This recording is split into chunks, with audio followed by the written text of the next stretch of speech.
Hi everyone, আসসালামু আলাইকুম। আশা করছি আপনারা সবাই অনেক ভালো আছেন। আমরাও সবাই আলহামদুলিল্লাহ ভালো। আমার আরও একটি নতুন ভিডিও দেখার জন্য আপনাদের সবাইকে ওয়েলকাম জানাচ্ছি। আমি ফারহানা কবির অরিন। তো মিহির বাবাকে আমি মার্কেটে যেতে বলেছিলাম। ও আমার কিছু জিনিসের প্রয়োজন ছিল, তো ও সেগুলো নিয়ে এসেছে। আর এখানে মার্কেট টার্কেট সবই খোলা, এই যে লুলু মার্কেট ওপেন। খাবারের আইটেমগুলো খোলা আছে, জাস্ট উপরে কাপড়ের আইটেমের সেক্টরগুলো বন্ধ রেখেছে, যেহেতু ওগুলো এখন এই মুহূর্তে প্রয়োজন নেই। আর খাবারের দোকান কোনো দেশেই বন্ধ করেনি, তো একসাথে অতিরিক্ত কেনার কোনো মানেই হয় না। যারা কিনেছেন তারা অবশ্য ভুল করেছেন আমি মনে করি। এরপরে এখানে হ্যান্ড স্যানিটাইজার নিয়ে এসেছে বড় থেকে একটা।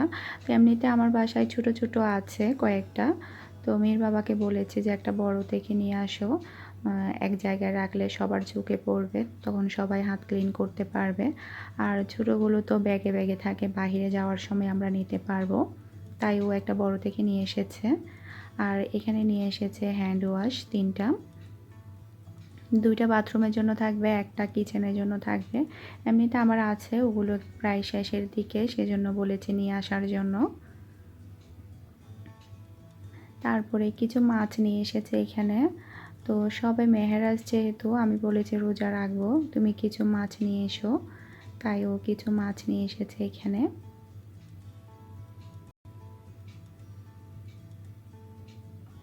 মিহির বাবাকে জিজ্ঞেস করলাম দাম টাম কীরকম, বাংলাদেশে তো সবাই বেশি বেশি কিনছে বিদায় দোকানদারও সেই সুযোগে সব কিছুর দাম বাড়িয়ে দিচ্ছে, এখানকার কি অবস্থা? ও বলছে না, এখানে কোনো কিছু দাম বাড়ায়নি, একদম আগের মতোই আছে, যেরকম সেরকম। তো মাছগুলো অনেক ভালো ছিল, ছোট ছোট কিছু মাছ এনেছে, কাচকি মাছের মতো একদম বড় সাইজের, এটা গরুর মাংস। তারপরে চিংড়ি মাছ, 3 আইটেমের মাছ এনেছে ও। ছোটো মাছটা কালকে রান্না করব, কালকে যেহেতু রোজা রাখবো। আর এখন হচ্ছে রাতের দিকে, এটা হচ্ছে একটা মাছ। তারপরে এখানে আরও একটা আছে, 4 আইটেমের মাছ এনেছে আর মাংস নিয়ে এসেছে।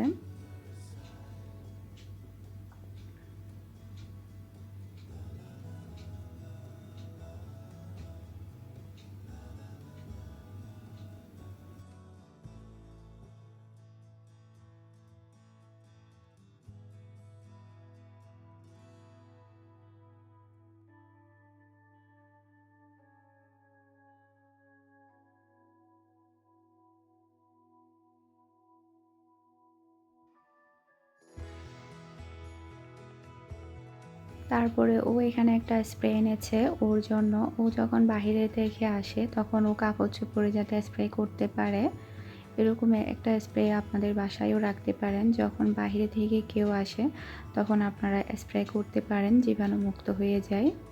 যেহেতু মেয়েরা ঘরে থাকে আর পুরুষরা তো কাজের জন্য বাইরে যেতেই হয়, এরকম একটা হ্যান্ড স্যানিটাইজার রাখতে পারেন বড় সাইজের, একটা রাখলেই হয়ে যায়, সবার হয়ে যাবে। তো দিনে প্রায় আপনারা কয়েকবারে হাত এভাবে ক্লিন করতে পারেন স্যানিটাইজার দিয়ে। এই রোগের যেহেতু এখনো পর্যন্ত ওষুধ আবিষ্কার হয়নি, এটা থেকে রক্ষা পাওয়ার উপায় হচ্ছে আল্লাহকে ডাকা বেশি বেশি করে, সে সাথে সতর্ক থাকতে হবে সবার।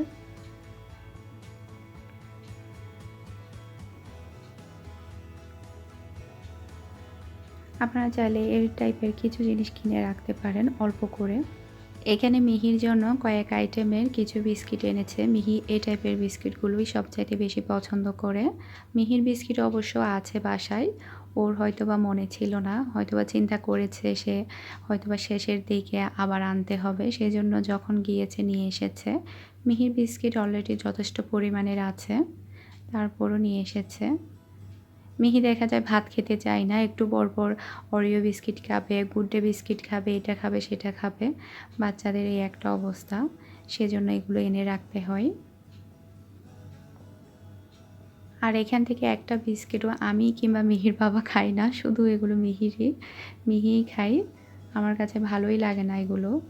এখন ওর বিস্কিটগুলো রেখে দিচ্ছি ড্রয়ারের মধ্যে। এই যে দেখুন, এখানে প্রায় অনেকগুলো বিস্কিট আছে ওর, আরও অনেক দিন চলে যেত।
এটা হচ্ছে পরের দিন শনিবারের ভিডিও।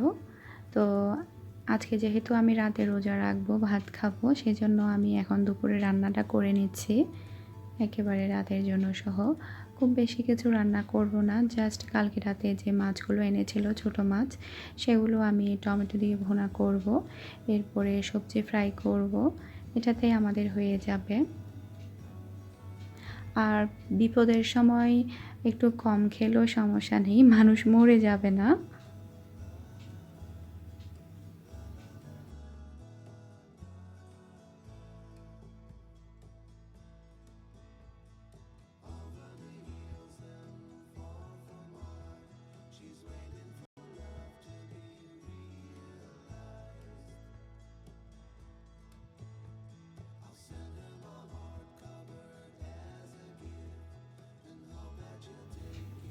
মিহির বাবার কিছু কাপড় হয়েছে, আমারগুলো আমি গতকালকে ক্লিন করেছিলাম, আমার আর মিহির।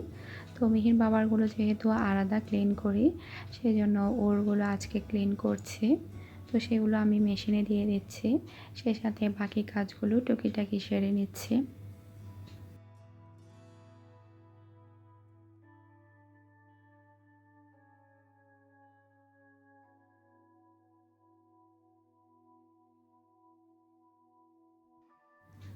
আমার বাসায় জিরা পাউডার একদমই শেষ হয়ে গিয়েছে, একদমই বলতে খুবই অল্প আছে, মাছের মধ্যে দিতে পারবো শুধু। তো এখন আমি জিরাগুলো একটু ধুয়ে নিচ্ছি, তারপরে 2 দিন যদি শুকাই। আর ওখানে 2 দিন ধরে দেখা যাচ্ছে তেমন কোনো রোদই উঠছে না, যার কারণে 2 দিন লাগবে। যেহেতু রোদ নেই, রোদ থাকলে তো দেখা যাবে একদিনই শুকিয়ে যেত। এরপরে কালকে পাউডার করে নেব। কেন জানি না ওমানে রোদ উঠছে না। আর বাংলাদেশে তো আজকে শবে মেহেরাজ, তো সবাই দোয়া করবেন পুরো বিশ্ববাসীর জন্য, যাতে করে আল্লাহ তাআলা আমাদের সবাইকে মাফ করে দেয়। আসলে বর্তমানে আমরা কেমন একটা পরিস্থিতির মধ্যে কাটাচ্ছি, সেটা আসলে হয়তোবা বলে বোঝানো সম্ভব না। সবার অবস্থাই একরকম, মানে কি হবে না হবে কিছুই বুঝতে পারছে না কেউই। আল্লাহ তাআলা আমাদেরকে এবারের মতো মাফ করবে কিনা, রেহাই করবে কিনা জানি না, নাকি সামনে আমাদের জন্য আরও বেশি বিপদ আছে। তো আল্লাহ যা করবে ভালোর জন্যই করবে, আল্লাহর উপরে এতটুকুই বিশ্বাস আছে। আলহামদুলিল্লাহ, যা হবে ভালোর জন্যই হবে।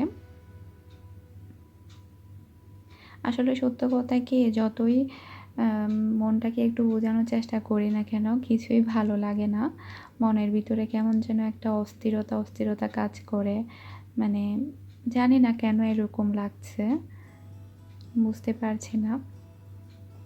মোটেও কিছু ভালো লাগে না সারাদিন বাসার মধ্যে। মিহি তো খুবই বিরক্ত বোধ করে, বলছে আম্মু আমি আর কতদিন বাসায় থাকবো, আমি কি আর কখনো বের হব না।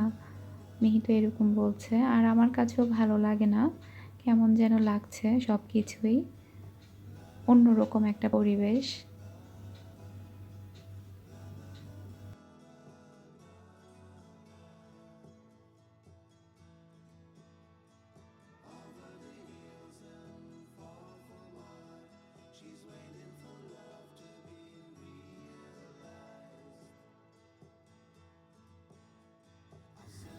আর একটা জিনিস কি, গত 2 দিন ধরে আমি একটা বিষয় নিয়ে খুবই আপসেট। তো কী বিষয়টা আমি আসলে ক্লিয়ার করে বলছি না, কারণ হচ্ছে যারা আমাকে পছন্দ করে না, তো দেখা যায় কি 99% মানুষ কিংবা 95% মানুষ আমাকে পছন্দ করে। তো দেখা যায় 2-1 জন যারা আমাকে পছন্দ করে না, তারা দেখা যাবে এটা শোনার পরে আরও একটু বেশি হয়ে যাবে। সেজন্য আমি আসলে কী বিষয় সেটা বলছি না। যারা আমার সাথে অ্যাড আছে ফেসবুকে, তারা হয়তোবা কয়েকজন জানে। আর আমি আমার পার্সোনাল আইডিতে কাউকে অ্যাড করতে খুবই দেখে শুনে অ্যাড করি, কারণ যেহেতু এটা আমার পার্সোনাল আইডি, আজ থেকে 8-9 বছর ধরে আমি এটা চালাচ্ছি। তো সেক্ষেত্রে আমি একটু দেখে শুনে অ্যাড করি আমার ভিউয়ার্সদেরকে। এর মধ্যেও দেখা যায় আমি সমস্যার মধ্যে পড়ে গেলাম। তো আসলে ক্লিয়ারভাবে বলছি না, এই বিষয়টা আমাকে একটু ডিস্টার্ব করছে। আর আমি সবসময় এটাই চিন্তা করছি, আমার সাথে আল্লাহ আছে আর আমি ঠিক আছি। তো সেই ক্ষেত্রে কখনো আমার কেউ ক্ষতি করতে পারবে না আমার পিছনে, ইনশাআল্লাহ। আল্লাহর উপর আমার পুরো ভরসা আছে। তারপরেও 2 দিন ধরে আমি একটু আপসেট এই বিষয়টা নিয়ে। ভালো লাগছিল না আসলে। কেন ভালো লাগছিল না সেটা হচ্ছে এরকম পরিস্থিতিতে আসলে মানুষের মন মানসিকতা, মানুষের চিন্তা ভাবনাগুলো দেখলেই কেমন যেন অদ্ভুত লাগে।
এই মুহূর্তে আপনাদের দোয়ার ভালোবাসা আমার জন্য অনেক বেশি প্রয়োজন।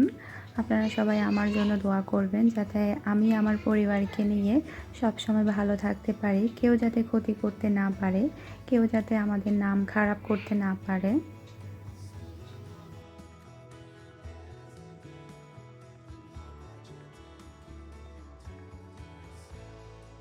মাছটা ভুনা করার জন্য মশলাটাকে আমি একদম ভালোভাবে কষিয়ে নিয়েছি। এরপরে পানি দিয়ে দিচ্ছি। এরপর আমি আর পানি দিব না। এরপরে মাছ দিয়ে দিব। আর মাছগুলো যেহেতু নরম, খুব বেশি নাড়াচাড়া করা যায় না, সেজন্য ওই পানিটা দিয়ে দিলাম। আর ওদিকে তো আমার সবজি হয়ে যাচ্ছে। ২টা চুলা থাকলে যেটা হয় আর কি, খুবই দ্রুত রান্না হয়ে যায়।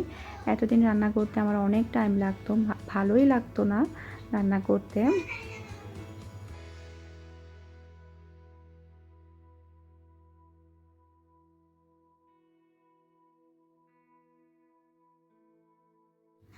দুপুরের রান্নাটা আমার সম্পূর্ণভাবে হয়ে গিয়েছে। এই যে টমেটো দিয়ে মাছটা ভুনা করে নিয়েছি আর সবজি। আমার আজকের ভিডিওটা আমি এখানেই শেষ করছি। আপনারা সবাই ভালো থাকবেন, সুস্থ থাকবেন। আমাদের সবার জন্য দোয়া করবেন, আমার মেয়েটার জন্য দোয়া করবেন। আরও একটি নতুন ভিডিও নিয়ে হাজির হয়ে যাব। আজকের মতো বিদায় নিচ্ছি। আসসালামু আলাইকুম। আল্লাহ হাফেজ।